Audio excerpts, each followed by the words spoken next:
modak saran is very easy. I took out 2 bags of 350 grams of grated coconut out of the freezer yesterday night, and then today morning it and kept it in the fridge, and then now it was all ready to make the saran.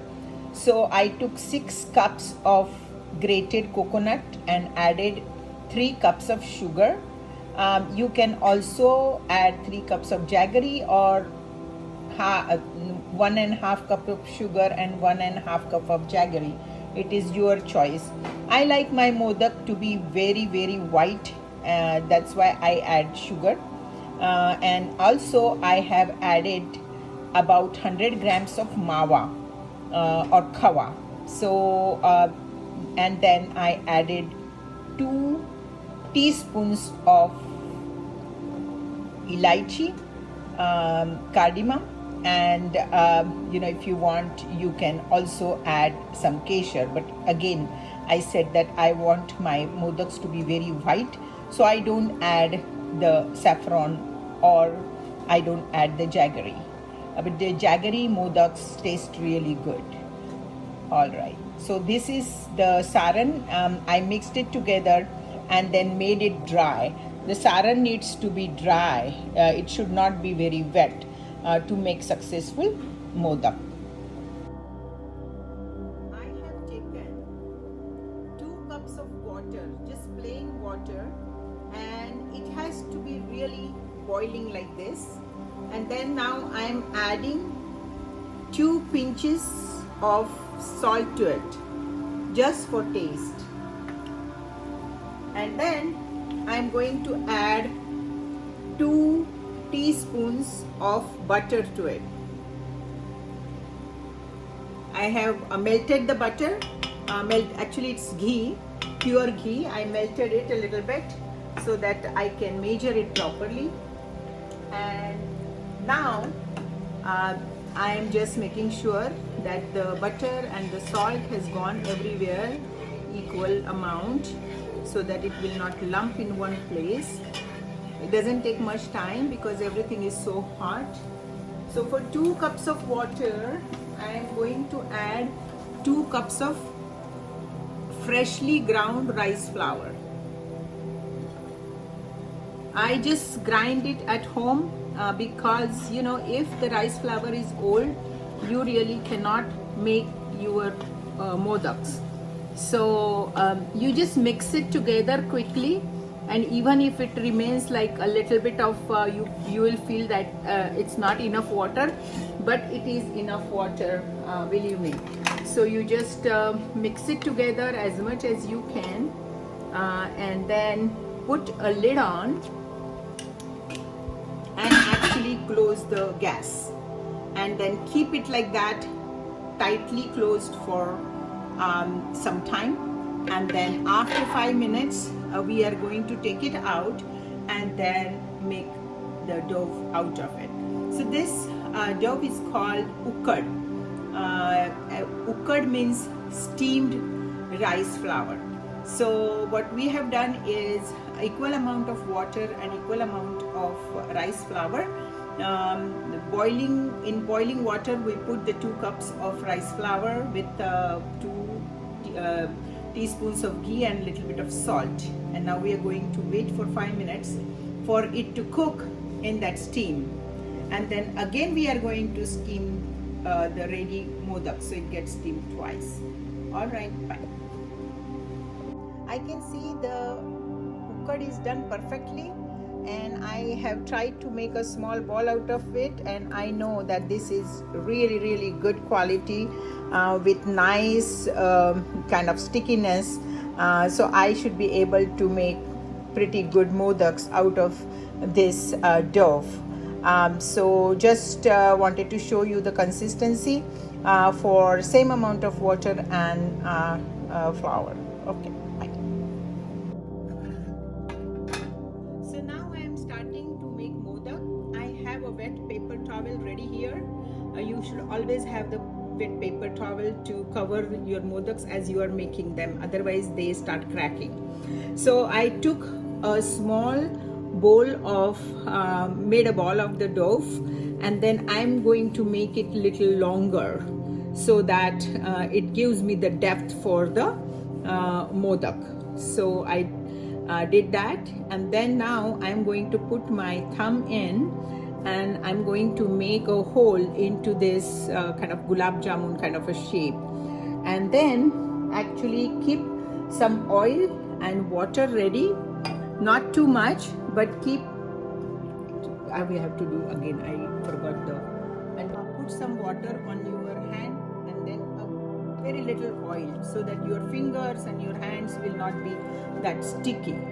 That is very important, that you know, your fingers and hand needs to be very kind of non-sticky.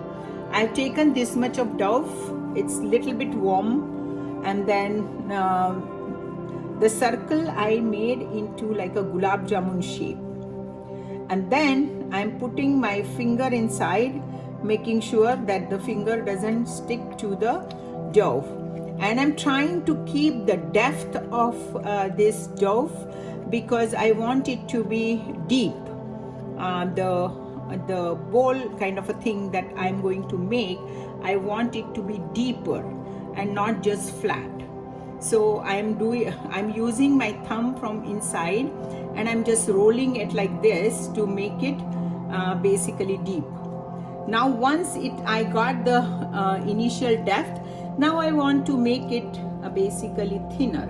So once again I'm dipping in water more, very little oil, and then I'm going to basically make the desirable shape that I want. Now I want it basically thin, so I'm going to try to make it as thin as possible without breaking it. So that is the skill, and you will learn it very fast. And the dough needs to be really thin, hot. If it becomes cold or dry, then you will not be able to make it. Now there are two ways to make the modak. One is you put the saran and then make the petals, and the other one is you make the petals first and then put the saran. So if you make the petals first, then I think it looks better. So let's try that. So I'm just pinching the dough once again. Take some water, little oil, not too much, and then start to pinch it like this from bottom to top. I'm using these two fingers, so I'm dipping them in water, dipping in a little bit of oil, and I'm basically continuing with the distance of a thumb. If this thing becomes dry, then it's going to start to break. So this thing actually you need to do it little bit faster, that the dough should not get very dry. And also it should not stick to your fingers. If it sticks, then what happens, it breaks there. So see, this kind of a katori is made, and then in that katori with a spoon you can add your saran. So I'm going to add the saran to this katori, and you have to kind of put it basically pack it, because then it will, the shape of the modak will remain good. If it is loose, then it can kind of crumple inside. Now I'm just bringing all the petals together like this, and then I am basically pinching them together to make the shape of the modak. And then before putting it in this basket, I am going to dip it in the water and then put it. So now you can see the shape of the modak. So like this you have to make the modaks. So what I do is actually I make like 7, 9 or 11 modaks like this. But then what I do is, because the taste of the modak is the same, so actually what I'm going to show you a trick so that you can make few modaks for your puja, and then you can enjoy the modaks, but not in the modak shape, but karanji shape. So what you do is take your dough like this, and once again with the water you just basically press it into a circle. You can actually roll it if you want. It's so like the dough is so good that you can even roll it, but I'm just going to make it by hand. Make it thin so that it becomes kind of semi-transparent, and that's why I was saying that you can literally roll this dough like a dumpling, you know. I'm actually making a sweet dumpling, so to say. And again, make sure that your hands are wet, then it will not stick and break. So once I make this thing like a equal thickness everywhere, I'm making sure I'm making it equal thickness, more water, less oil. And once it is done, then I'm going to put my saran in this.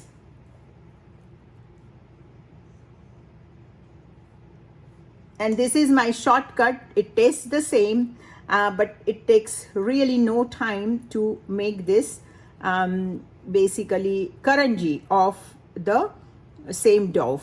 And then you mix it, and then you basically, again, you will need some water to make it stick to each other, little oil, and then I'm going to basically push it together to make it into one dough. You can also do this, you know, like our mothers used to do. Just take this and pinch it together. Take and pinch it together. This is easier than making it stick together without doing this. So you can do that.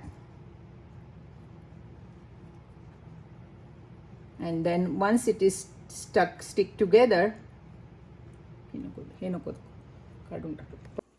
a steamer. Now see, the water is boiling in the steamer, and then I'm lowering the modaks in the steamer. This is my Instapot steamer, and then I'm going to put the cover on it. And actually everything in the modak is already cooked, so it doesn't take much time to cook it. So once it kind of, you know, gets hot and the steam starts coming out, the modaks are done. Enjoy the modak with a spoonful of pure homemade ghee, and it tastes out of this world. Enjoy. And Ganpati Bappa Moria.